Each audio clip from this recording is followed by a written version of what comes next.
A central Paris railway station at the height of rush hour. Thousands of passengers head home. Suddenly, a runaway train hurtles towards the station.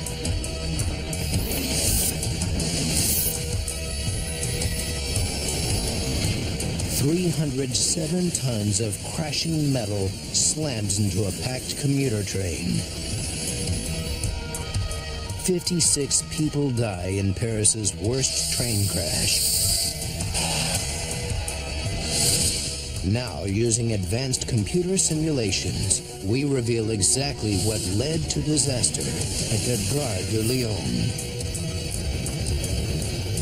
Disasters don't just happen. They're triggered by a chain of critical events. Unravel the clues and count down those final seconds from disaster.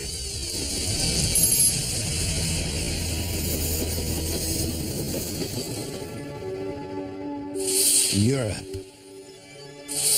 France. Paris. June 27th, 1988. A summer evening in the French capital. Paris is the focal point of the French rail network. The French are proud of their rail system. It's one of the biggest in Europe, with 34,000 miles of track. With state funding and an ongoing modernization program since the early 80s, the system is high-tech and efficient. 6:20 p.m. The 538 inbound commuter service from Melun to Paris's Gare de Lyon station is running on time. The 80-mile journey takes 75 minutes.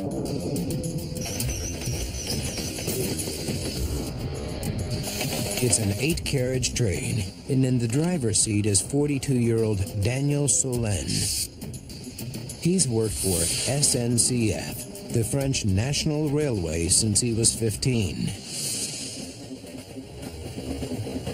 Jean Beauvais is the guard on the train. He's another old hand who joined the SNCF straight out of school. So far, it's been a routine trip. But at 6:36 p.m., 5 miles outside Paris, the train passes through Vert de Maison station. And something unexpected happens. A young woman in the second carriage leaps up and pulls the emergency cord. A bell in Solène's cab alerts him that someone has pulled the cord, and the brakes are automatically activated. The woman slips from the train and disappears.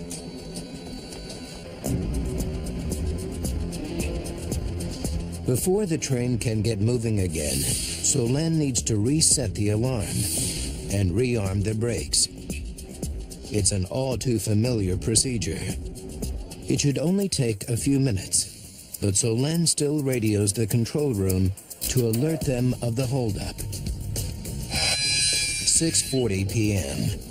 Most of the passengers, fearing a long delay, leave the train to find another way to complete their journey. The remaining few resign themselves to a late arrival in Paris. Solène and Beauvais try to rearm the brake system so the train can continue its journey to the Gare de Lyon station. Gare de Lyon rail station serves the south and east of the country. Behind its magnificent 19th century exterior lies one of Europe's most sophisticated rail hubs. It's one of France's busiest stations, with a mixture of intercity service and commuter trains serving the suburbs.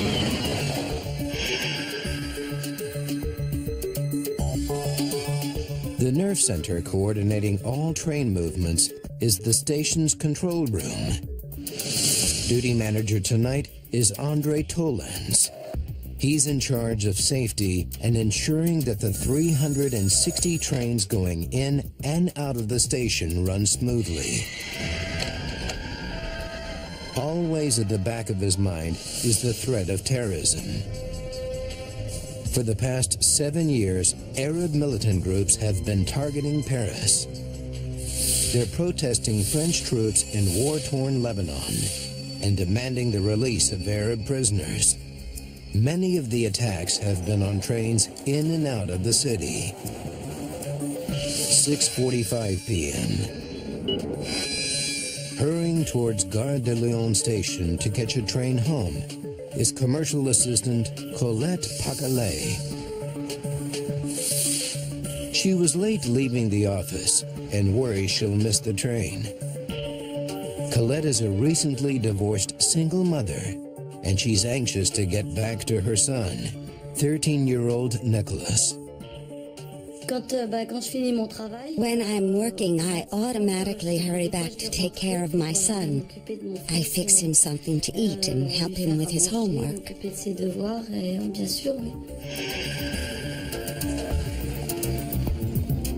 40-year-old Dominique Pavie, who works at the Louvre Art Gallery, also rushes to catch the same train. Like thousands of others, she's still grappling with a summer timetable. With new train times and altered routes, it's a recipe for confusion and missed trains. 7:02 p.m. Solène has fixed the brakes, and the train is ready to depart again for Paris.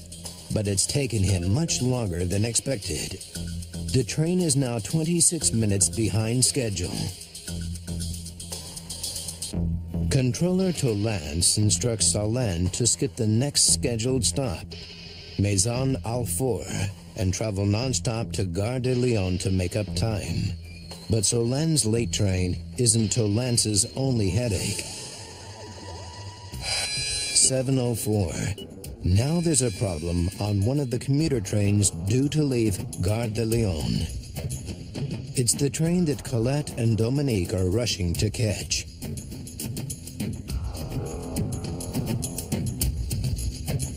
Commuter trains have a driver and a guard. Driver André Tanguy is ready to go, but the guard is running late. Without him, the train can't leave. It's good news for single mother Colette Pacalet. She's relieved the train hasn't left. She even manages to secure her usual seat in the front carriage. The delay means more people pile onto the train. Another late arrival is Dominique Pavie.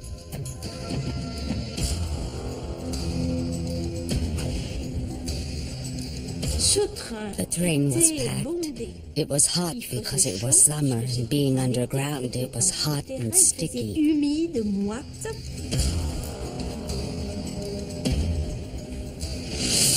All the passengers and the driver Tanguy can do is sit and wait for the guard to arrive. Their outbound train is on platform 2, the same platform that the late-running inbound service from Milan is due to use. But they don't need to worry. Signalers have pre-programmed a set of points to prevent Solène's train from going into platform 2. Half a mile before it reaches the station, the points will automatically switch, sending the train into empty platform 1 instead. 7:07 p.m. Solène's inbound train is now traveling at more than 60 miles per hour. A yellow signal warns him to start slowing down. Just ahead is a steep grade leading into Gare de Lyon station. But when he applies the brakes, there is hardly a response.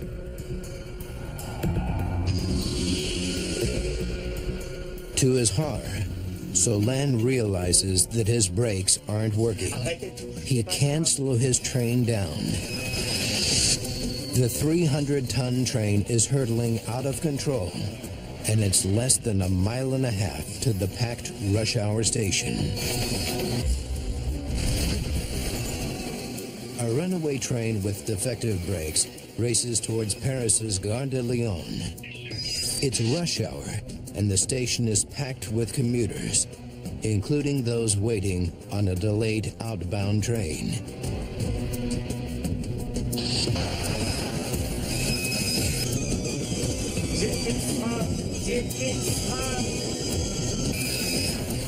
Daniel Solène, the driver, is getting desperate. He knows there should be a handbrake somewhere on the train. Guard Jean Bovy hurries to look for it. We asked ourselves what was happening to us. We tried the brakes, but there was no response. So I decided to go down the train to look for handbrakes.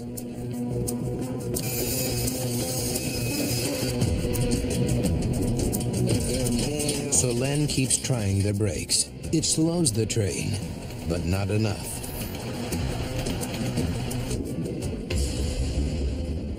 "7:07 and 30 seconds. Solène radios a desperate warning to the control room.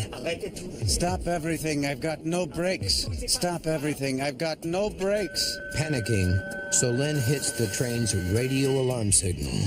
It can't be heard by passengers who are still unaware of the danger, but it activates a high-pitched audio alarm in the Gare de Lyon control room and the driver cabs of all the commuter trains within the vicinity. Immediately, signalmen turn every green light red. Drivers stop their trains wherever they are. Within seconds, the entire network grinds to a halt, with the exception of one train. Unable to do more from his cab, Solène rushes the remaining passengers to the rear of the train. At Gare de Lyon, the guard on the delayed outbound train has finally shown up. But now driver André Tanguy's signal switches to red. He has no idea what's going on, and the high-pitched whistle on his radio means he can't use it to find out.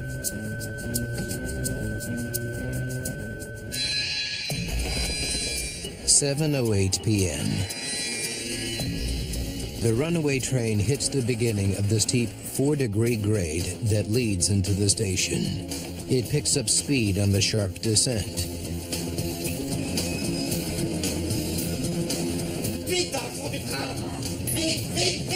Driver Solène manages to get all the passengers into the last carriage.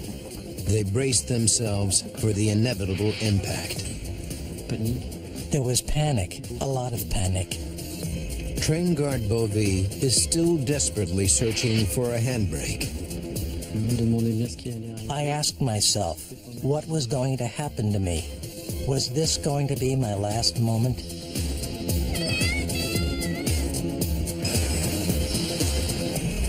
"7:08 p.m. and 15 seconds. At Gare de Lyon station, André Tanguy is still not sure why he is stuck on a red light.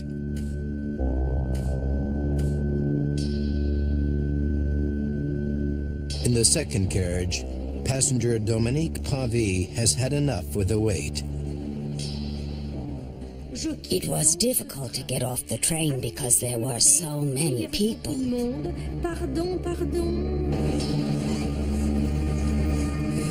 Dominique has to squeeze past other passengers to get to the exit.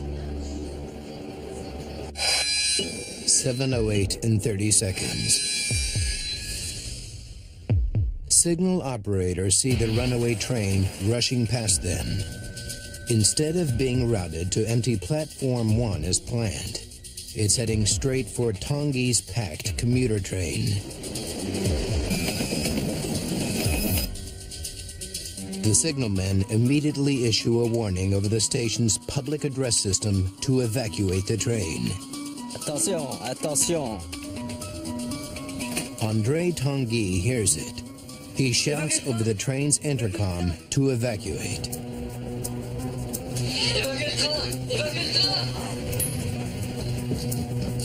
Passengers scramble to reach the doors.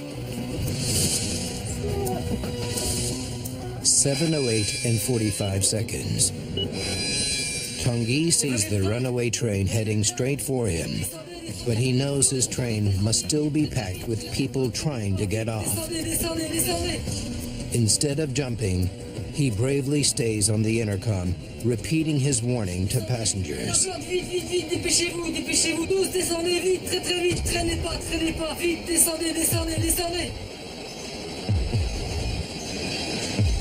Seconds later, 307 tons of runaway train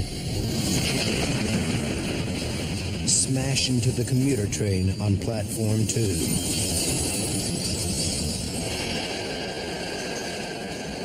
Dominique Pavie leaves the train just in time. She feels the impact of the massive collision just yards behind her. There was a great black dust cloud, a horrific cloud that was suspended around the train. I could hardly see anything. The dust fell pretty quickly, and it was then that I realized that one train had run into another, and the train that came down from the tunnel had split the first carriage of my train completely in two. On the runaway train, all the passengers are in the rear car. Most escape without serious injury. At the moment of impact, I was walking into the last carriage. I heard a great noise and felt a small shock. I didn't even fall over. I just grabbed a railing. But those on Tanguy's stationary train don't fare so well. Tanguy doesn't stand a chance. The impact kills him instantly. Single mother Colette Pacalet is in the front carriage, which suffers the full impact of the crash.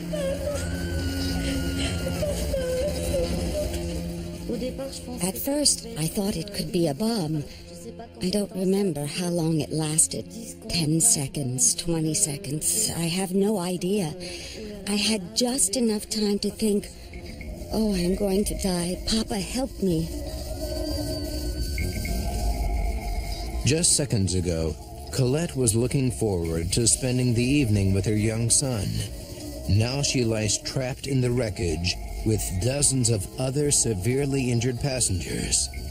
If she doesn't receive medical attention soon, she may not survive. A runaway train crashes into a packed commuter train at Paris's Gare de Lyon.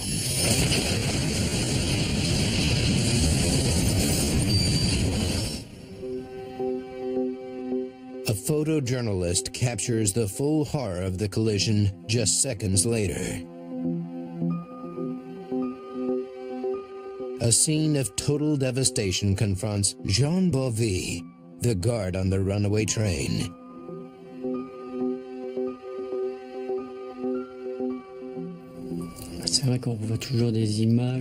I still see images, a kind of burning smell, and then people crushed in the carriage.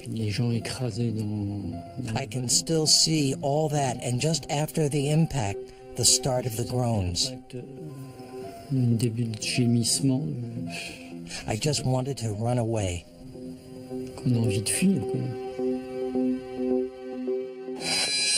7:20 p.m. 11 minutes after the disaster, the first rescue workers arrive at the Gare de Lyon. Dr. René Jankovici, a war-hardened surgeon who saw brutal fighting in the civil war in Chad, has never seen anything like it.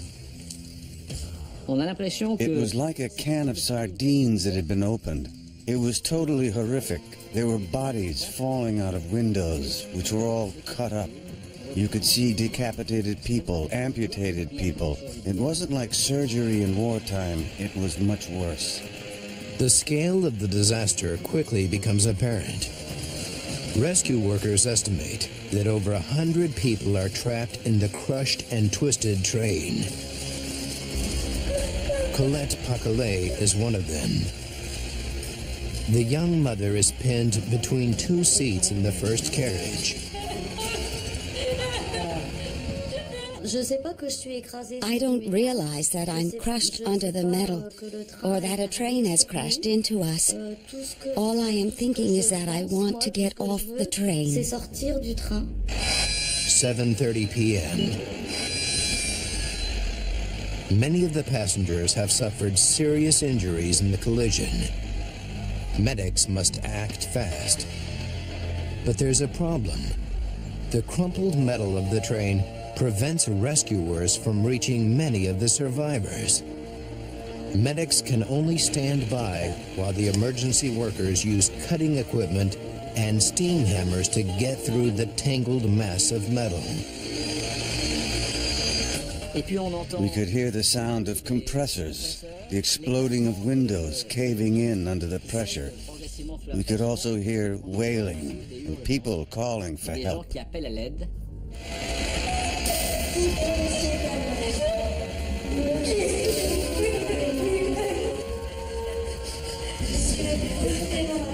Finally, the rescue team is able to free Colette from the metal seats trapping her.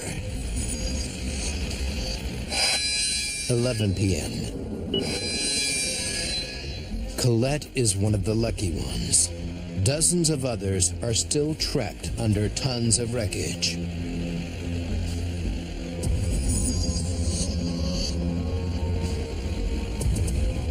Medic Dr. Jangovici and his team make a grim decision. He realizes the only way of freeing the most seriously injured in time is to amputate their trapped limbs. Once on the platform, the full extent of Colette's injuries becomes apparent. Her hip and pelvis are fractured, and she has lost a dangerous amount of blood. Doctors fear she may not make it through the night.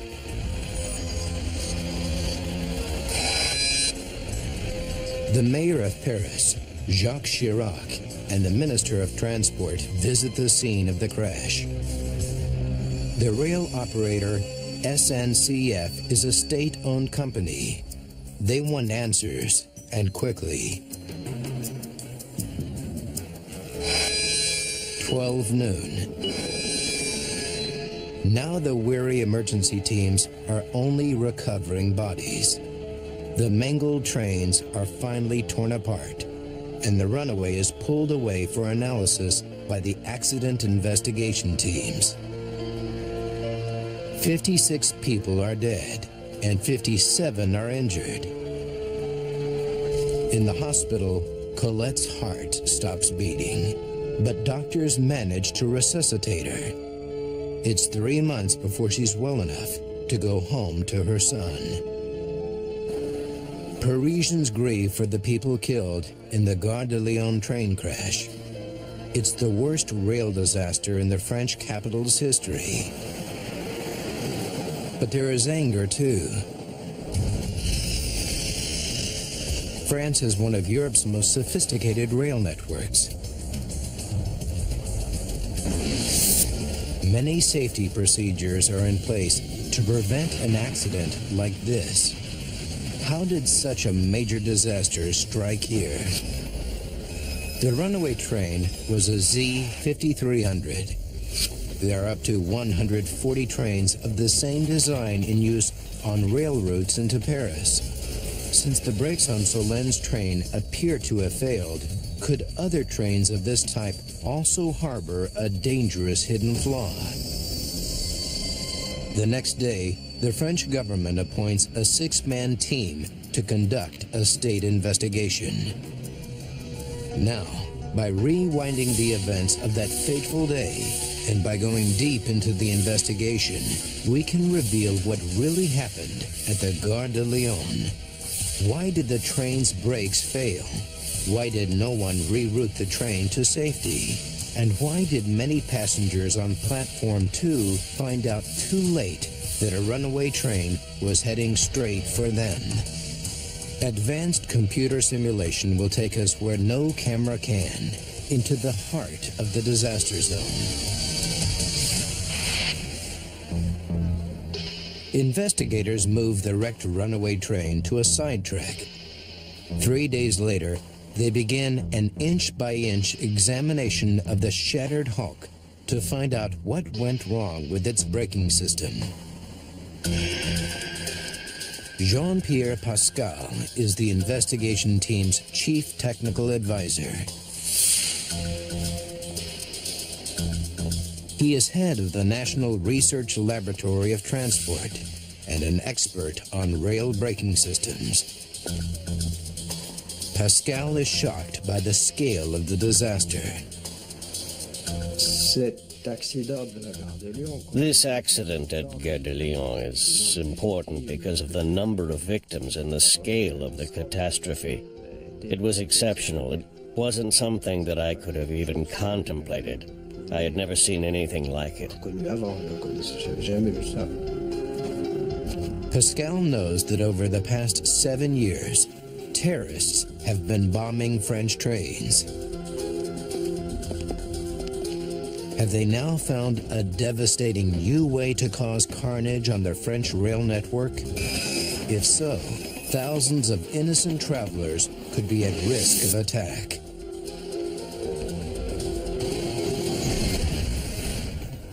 Jean-Pierre Pascal is investigating what caused a runaway train to crash at the Gare de Lyon, killing 56 people. His first job is to examine the crashed train. He knows the brakes failed and needs to understand why. As he sifts through the wreckage, he immediately finds something suspicious. It appears a crucial brake valve has been closed. The valve that feeds air down through the train to work the brakes was closed. It should have been opened. It's a disturbing discovery. Did someone interfere with the brakes on the runaway train? Investigators must consider a shocking possibility that the runaway train was the victim of a deliberate act of sabotage.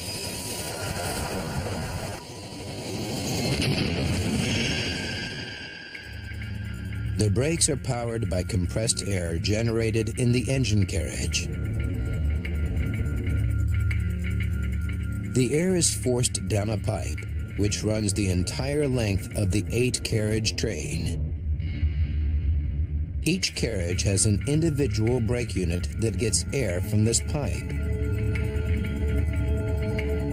There's a valve on the pipe at the rear of the engine carriage. On the runaway train, the lever controlling this brake valve is shut, preventing air from traveling through the train to power the brakes. Investigators believe there is only one possible conclusion. Someone must have closed the valve. Pascal realizes that whoever did this must have had specialist knowledge of the train's braking system. So he doesn't believe it bears the hallmarks of a terrorist attack. Yet it is clear that the valve has been shut. So who closed it? He questions the train's driver, Daniel Solène, and guard Jean Beauvais to see if they can shed any light on the mystery. Solène tells him the brakes were working fine for the first 58 minutes of the journey. They even bring the train to a quick stop when someone pulls the emergency alarm at Vert de Maison. 33 minutes to disaster. The valve must have been closed after this event. Could the person who pulled the emergency cord be involved? No one can explain why she pulled the cord, and she was gone before the guard could question her.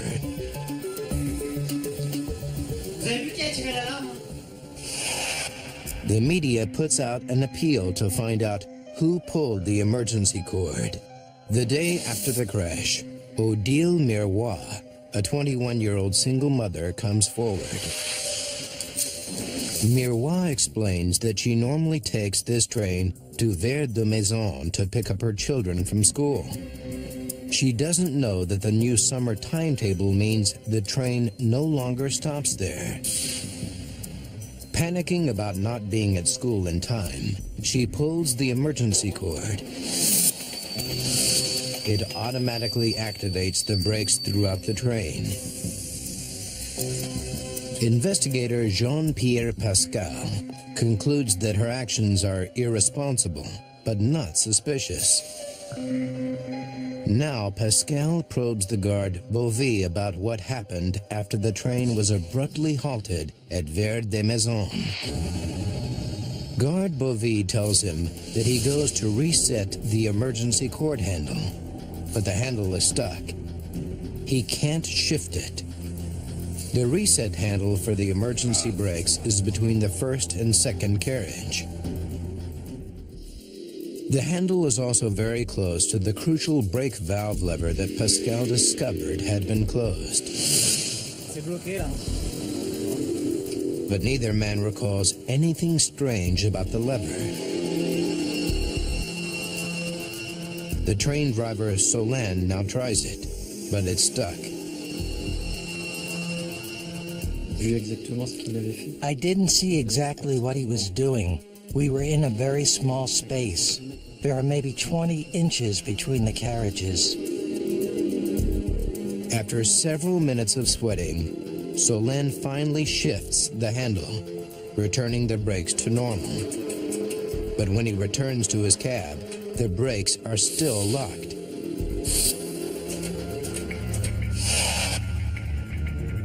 Pascal is puzzled. Why didn't the standard resetting procedure unlock the brakes? He scrutinizes the layout of the braking system on the runaway train and discovers something intriguing. If the brake pipe valve is turned to the off position, a safety mechanism kicks in, keeping the brakes locked, even after resetting the emergency cord. It's a fail-safe system to stop a train from going anywhere without pressurized brakes. Pascal had thought someone closed the valve, maybe in an act of sabotage. Now he suspects there may be another explanation. Could Solène have closed it by mistake? He examines his interview with Solène more closely. When we interviewed him, when we asked him questions, he admitted it. He said, "I touched that lever to help myself get a good grip. He did it to try and free the handle he thought was stuck."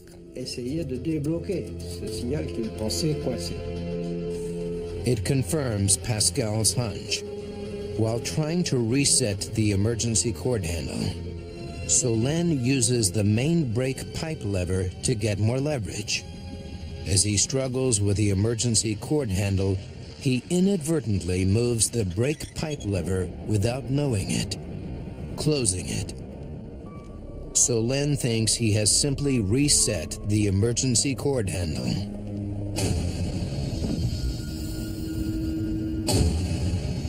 But by closing the brake pipe valve, he has cut off the air supply from the engine that feeds the brakes throughout the train. The brakes in the last 7 carriages are now locked in the on position. But if the brakes are left on, how does Solène get the train moving again? The only ways to release the locked brakes are by repressurizing the entire system or by manually unlocking each brake.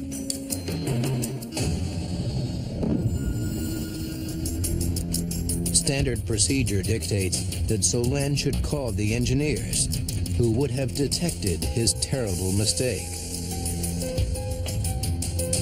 But anxious to get going, Solène ignores the rules and tries to unlock the brakes himself. He doesn't realize that he's moved the brake lever and that the system is locked due to lack of pressure. Instead, he's convinced the brakes are locked because of another common problem.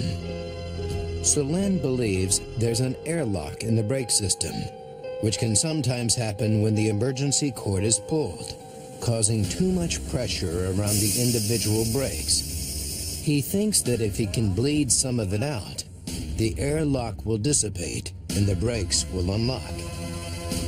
Solène works his way along all 7 carriages, assisted by Bovie.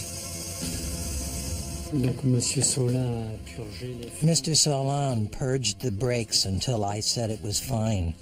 I'm not really a technician, but I assisted his actions.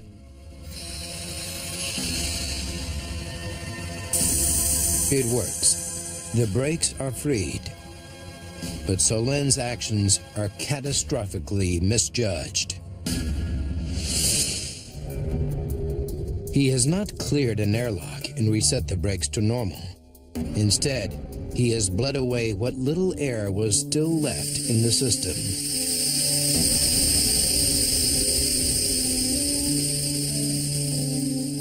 He's freed the brakes, but also inadvertently overridden one of the fail-safe systems, and with the main brake pipe valve closed, there's no way for new air to come in and replenish the system. With no air left in the system, the train barely has brakes. Pascal and the team have uncovered a horrifying catalog of human error. Solène not only disabled the main system for feeding air into the brakes, he painstakingly disarmed every single brake on the train. 7:02 p.m. Solène finally sets off again for Paris's Gare de Lyon. Anxious to make up time, he accelerates to nearly 70 miles per hour. Now, a 300-ton train with 1/8 of the braking power it needs is heading for Paris's Gare de Lyon. But there's still a chance to stop the train. According to the new summer timetable, there's one more scheduled stop at Maison Alfort, 4 miles from Gare de Lyon. Maison Alfort is on level ground.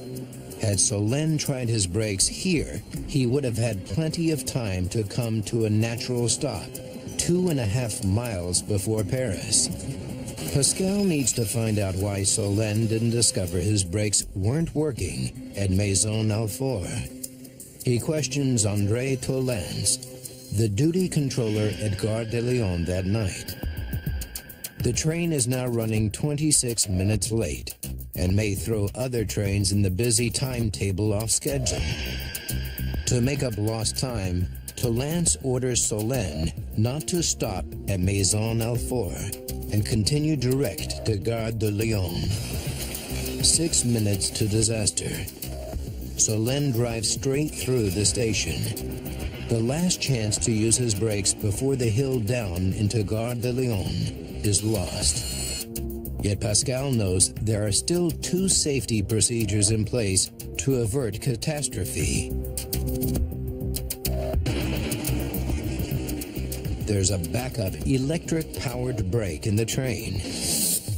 And at Gare de Lyon, station staff could have used the points to divert the Runaway to an empty stretch of track. So why did both fail? He turns to the last leg of the Runaway train's journey to explore Solène's actions after he discovers his brakes are faulty. 2 minutes to disaster. A yellow signal indicates to Solène to start slowing down.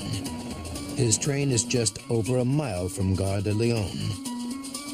Pascal analyzes the onboard tachograph, which records the train's speed.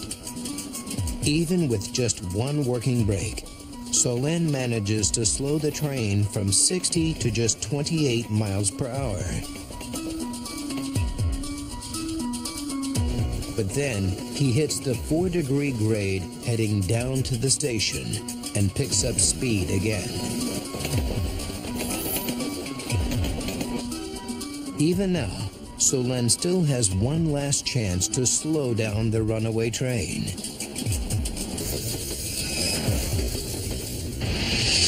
Investigators know that his train has an auxiliary electric-powered brake system. It's designed to slow trains going at high speed to save wear on the brake pads. So why doesn't he use it? Solène reveals that Bovie did go in search of a handbrake in one of the carriages. But Pascal knows that even if he had found it, it would have been useless. The handbrake is only designed to stabilize a stationary train and isn't powerful enough to stop a train at high speed. Yet the auxiliary brakes, which could have effectively slowed the train, are operated from the driver's cab, right under Solène's nose. Pascal discovers that drivers hate the electric brake. They avoid using it because it can cause problems. La conjugaison avec le frein pneumatique. The combination of air power and electric brakes can often cause jams, locking the wheels. In general, drivers don't use it. Ne l'utilise pas. Solène was unaccustomed to using the electric brake, and in his panic, he simply forgot it was there. Pascal calculates that if Solène had applied the electric brake in combination with the sole working air brake in the driver's carriage, he could have slowed the train enough to avoid a major collision. Solène's terrible oversight means he loses his last chance to halt the runaway train. But one safety system at the station still remains. Pascal turns to the actions of the station staff. Standard procedure when faced with a runaway train is to identify it and divert it safely to an empty stretch of track. So why didn't this happen? 1.5 minutes from collision. Controller Tolance tells Pascal that he hears Solène's distress call over the radio. I've got no brakes. I've got no brakes. In any communication with a controller, the driver should give his name and position. Stop everything. I've got no brakes. Stop everything. But in his panic, Solène makes a terrible mistake. He doesn't identify himself. Tolance has no idea which train the distress call came from, and Solène's voice is so distorted with emotion, Tolance doesn't recognize him. If he can't identify the train, he can't divert it. The controller tells investigators that when he tries to contact the mystery driver again, there's no response. Solène must have left his cab. They realize that this episode leaves Tolance in a terrible predicament. All the controller knows is that the runaway train must be one of the 4 trains bound for the underground platforms. Investigators learn that Tolance and his staff try to call all 4 drivers. If they can eliminate the 3 that are not in trouble, they'll be able to identify the runaway train and divert it to an empty stretch of track. But there's a problem. Before Solène left his cab, he hit the general alarm. It sent a high-pitched whistle through all trains on the network, telling drivers to stop until they receive instructions.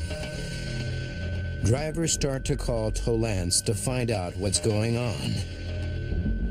And Tolance explains that this barrage of calls prevents him from identifying the runaway in time to divert it. But investigators are about to discover that even at this stage, disaster was not inevitable. On reaching the station, Solène's train was supposed to be routed into Platform 1, an empty platform. So how did it end up crashing into a packed commuter train? French investigator Jean-Pierre Pascal has discovered that station staff at Gare de Lyon couldn't divert the runaway train away from the packed commuter train because the driver failed to identify himself. But when Pascal explores the final moments before the collision, he makes a startling discovery. Pascal learns that Gare de Lyon's train routing technology allows signalers to program the points in advance. The inbound train's route into the station should have been pre-programmed earlier that day, before the crisis. The runaway train was on track 2S, heading for the commuter train on platform 2. But 561 yards before the station, a set of points on the track were supposed to automatically switch Solen's train off line 2S and into platform 1, which was empty. The runaway train still would have hit the buffers at the end of the track, but Pascal is convinced the crash would have been far less devastating. In my opinion, no one would have been hurt. The train would have been wrecked, but there would have been no injuries. Did the signalers forget to program the points? Pascal finds that there was no oversight. The signalers did their job correctly. So what went wrong? Pascal probes the final moments leading up to the fatal collision. He discovers that when signalers hear the general alarm, regulations demand that they initiate what's called the general closure procedure. All signals turn red, stopping all trains from moving anywhere on the lines in and out of Gare de Lyon. But the closure procedure has drastic consequences that the signalers could not foresee. It destroys the last chance to avert catastrophe. In order to give the signalers full manual control of the network, it overrides all automatic pre-programming of routes. The points no longer automatically reroute Solen's train into an empty platform. Instead, the points lock in their current position. The collision is now unstoppable.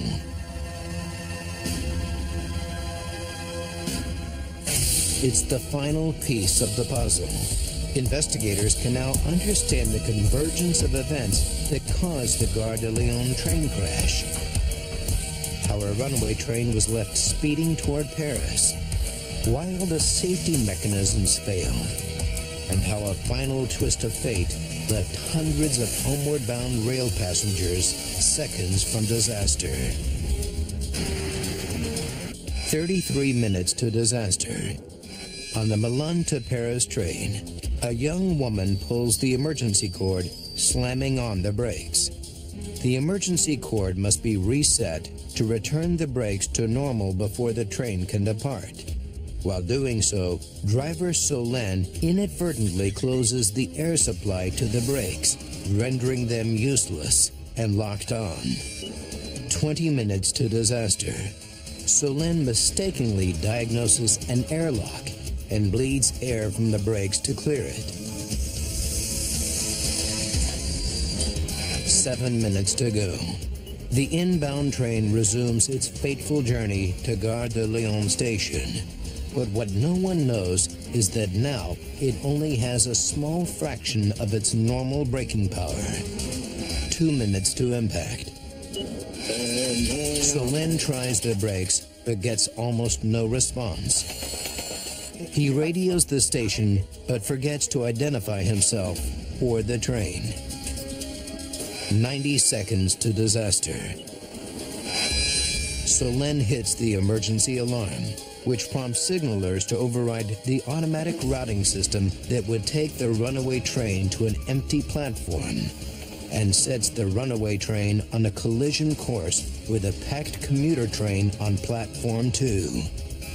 Disaster is inevitable. 15 seconds to disaster. Delayed driver André Tanguy sees the onrushing train and orders his passengers to evacuate. As the train heads straight for him, he stays at his post to repeat the warning.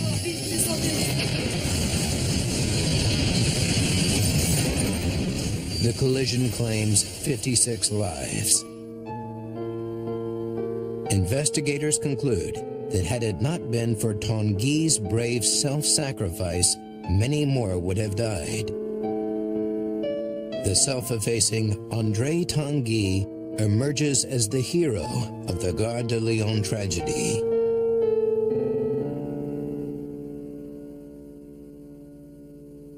Pascal and the investigation team find that the main cause of the Gare de Lyon crash is driver error. But they also highlight several technical and safety shortcomings in the rail system. They find that the brake pipe lever was too easily accessible and vulnerable to sabotage. The radio system was overly complex, and drivers needed more training in its use. And they recommend that signalers should be able to close all signals without overriding all pre-programmed routes. Odile Miroir, who pulled the emergency cord, Daniel Solène, and controller Tolance all faced criminal charges for their role in the accident. Tolance and Miroir were cleared. Daniel Solène served 6 months of a 4-year prison sentence for manslaughter. Colette Paquelet made a full recovery from her injuries, but she remains angry that the buck stopped with Solène, the runaway train driver. She believes the train company should also take responsibility. My feeling is that the SNCF is at fault. The SNCF as a whole. It's not one person or 2 people. It's a whole bunch of things that went wrong that day.